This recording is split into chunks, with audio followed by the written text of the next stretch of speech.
Assalamualaikum warahmatullahi wabarakatuh. Alhamdulillahirabbil alamin. Wa bihi nasta'inu ala umurid dunya waddin. Assalatu wassalamu ala asrofil anbiya'i wal mursalin. Sayyidina wa maulana Muhammad sallallahu alaihi wasallam. Pertama-tama puji syukur kita panjatkan kehadirat Allah Subhanahu wa ta'ala. Sholawat serta salam tercurah kepada baginda Nabi besar Muhammad sallallahu alaihi wasallam.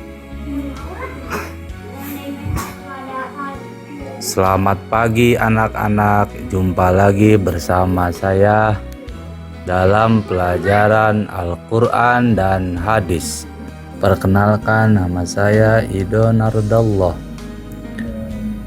guru mata pelajaran Al-Quran Hadis dari MTS Nurul Atfal Cikulur. Sebelum kita memulai pelajaran,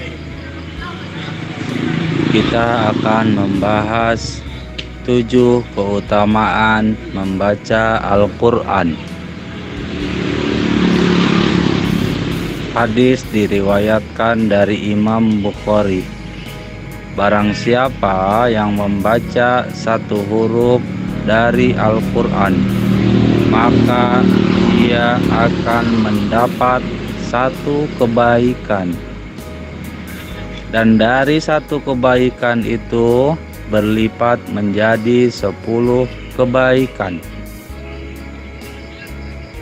Aku tidak mengatakan alif lam mim sebagai satu huruf, kata Nabi. Akan tetapi alif satu huruf, lam satu huruf, dan mim satu huruf. Hadis riwayat Bukhari. 7 keutamaan membaca Al-Quran. 1. Dilipat gandakan pahalanya. 2. Diangkat derajatnya bagi yang membaca Al-Quran. 3. Mendapatkan ketenangan hati. 4. Mendapat pertolongan Allah Subhanahu wa ta'ala di hari kiamat. 5. Mendapatkan syafaat di hari kiamat. 6. Rumahnya dihadiri malaikat. 7. Ditempatkan bersama-sama malaikat di surga kelak. Itulah 7 keutamaan membaca Al-Quran. Akan menjelaskan tentang hukum bacaan mad lain. Kompetensi dasar mengamalkan membaca Al-Quran sesuai dengan kaidah ilmu tajwid. Menjalankan sikap teliti dalam bertindak dan berperilaku. Memahami ketentuan hukum bacaan mad lain. Mempraktikkan hukum bacaan mad lain. Tujuan pembelajaran: menjelaskan pengertian mad lain, menjelaskan ciri-ciri hukum bacaan mad lain, menyimpulkan cara membaca mad lain, mempraktikkan hukum bacaan mad lain. Alangkah baiknya sebelum memulai pelajaran, kita membaca ayat suci Al-Quran surat Al-Insyirah. A'udzu billahi minasy syaithanir rajim. Bismillahirrahmanirrahim.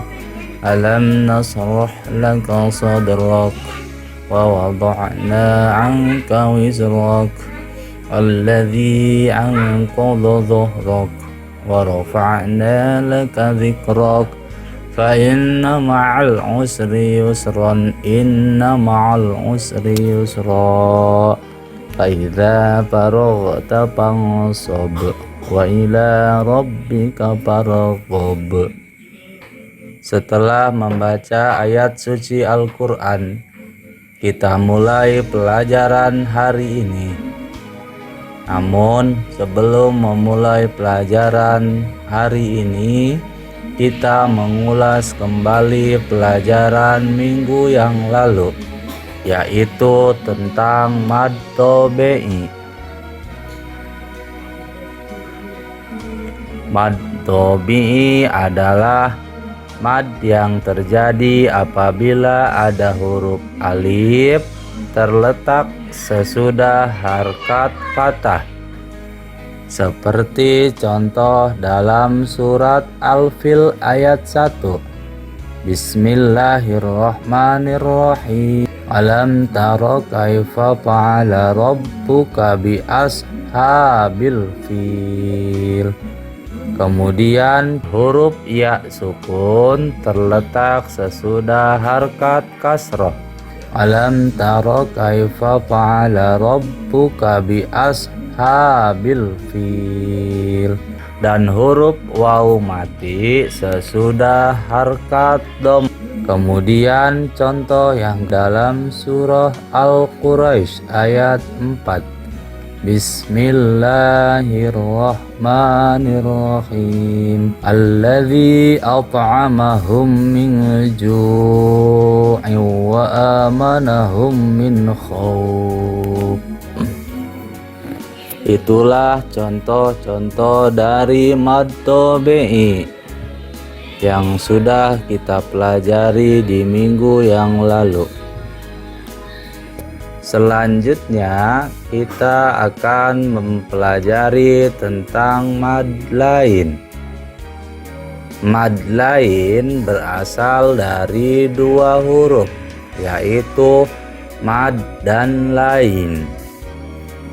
Artinya, mad secara bahasa adalah panjang. Huruf yang dibaca panjang.